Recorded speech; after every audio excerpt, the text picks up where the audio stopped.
हरे Krishna Bhagavad Gita chapter 2 श्लोक 1 संजय उवाच तं तथा कृपयाविष्टम् अश्रुपूर्णकुलेक्षणं विषीदन्तम् इदं वाक्यम् उवाच मधुसूदनः। आज से भगवद गीता का चैप्टर नंबर 2 अध्याय 2 जिसका नाम है गीता का सार वह शुरू होने जा रहा है।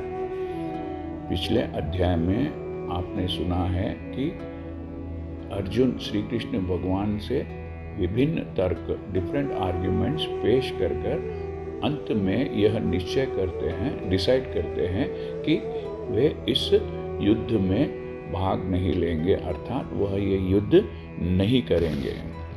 यहाँ से श्री कृष्ण भगवान अर्जुन को उसके कर्तव्यों के प्रति उसकी जिम्मेदारी रिस्पॉन्सिबिलिटी टूवर्ड्स हिज ड्यूटीज का बोध कराते हुए समझाना शुरू करते हैं। यही भगवद गीता का ज्ञान है। भगवद गीता का यह ज्ञान श्री कृष्ण भगवान ने अर्जुन के माध्यम से अर्जुन को एक जरिया सोर्स बनाकर सारे मानव कल्याण के लिए यह रहस्य अर्थात इस सीक्रेट का विस्तार से वर्णन किया है, इस नॉलेज का डिटेल से एक्सप्लेनेशन किया है। हमें भी यह चाहिए कि हम सब भी इस गीता के ज्ञान को जानकर जिस प्रकार से अर्जुन ने कर्म करना शुरू किया अर्थात अपना धर्म निभाया, हम सबको भी चाहिए कि इस गीता के ज्ञान को जानकर हम अपना कर्म और अपना धर्म सही प्रकार से सही तरीके से सच्चाई से निभाएं।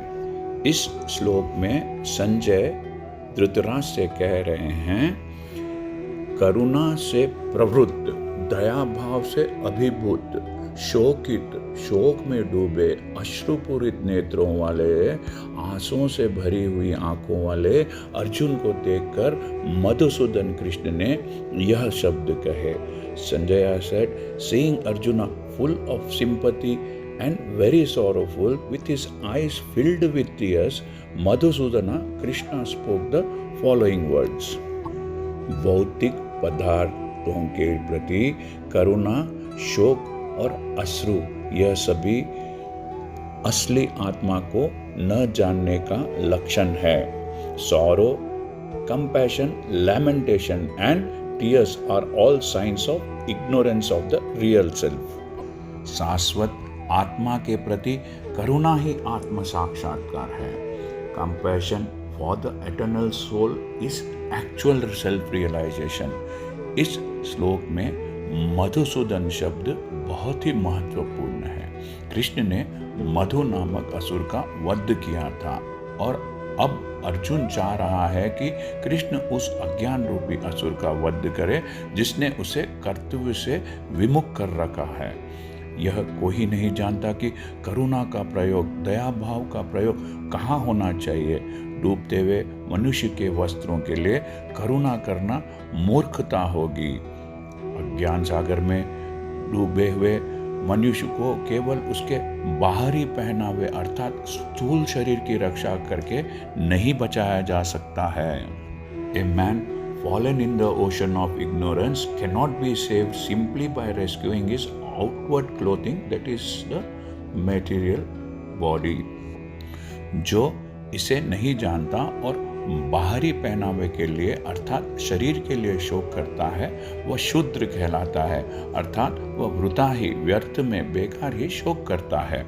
अर्जुन तो क्षत्रिय था अतः उससे ऐसे आचरण बिहेवियर की आशा न थी, किंतु भगवान श्री कृष्ण अज्ञानी पुरुष के शोक को विनाश कर सकते हैं और इसी उद्देश्य से उन्होंने भगवद गीता का उपदेश दिया। यह अध्याय हमें भौतिक शरीर तथा आत्मा के सच्चाई के द्वारा प्रमाणित the study of true facts के द्वारा आत्म साक्षात्कार सेल्फ रियलाइजेशन का उपदेश दिया है, ज्ञान दिया है, जिसकी व्याख्या परम अधिकारी परम पिता भगवान कृष्ण द्वारा की गई है। यह साक्षात्कार तभी संभव है जब मनुष्य निष्काम भाव से कर्म करे और आत्मबोध को प्राप्त करे। This chapter instructs us in the self-realization by an analytical study of the material body and the spirit soul as explained by the Supreme Authority, the Supreme Personality of Godhead, Lord Shri Krishna. This realization is made possible by working without the desire of roots and with fixed conception of the real self. हरे कृष्णा। यदि आपको यह channel पसंद आया है तो subscribe दबाकर subscribe कीजिए और इस चैनल को लाइक कीजिए। Thank you.